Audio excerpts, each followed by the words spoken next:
what's going on, everybody? So I'm gonna do a quick update video on my blueberries. So it's the end of July. I planted this with my son. He made a video. He planted it on July 4th. We're doing an experiment trying to plant them in the ground to see if we can get them to be successful growing in ground in Arizona. So my biggest fear was that they were just gonna burn up and look horrible. We've had a very hot month. I was very pleased with how they've turned out so far. So let me just put the camera on there and show you. So this is our blueberry, and it's actually been pushing out new growth. It looks really good.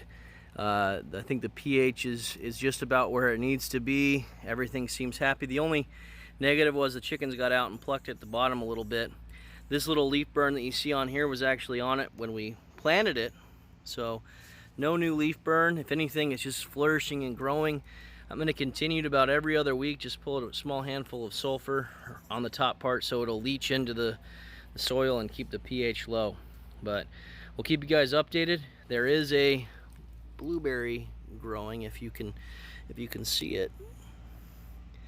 So hopefully I can be able to try that pretty soon. All right, thanks.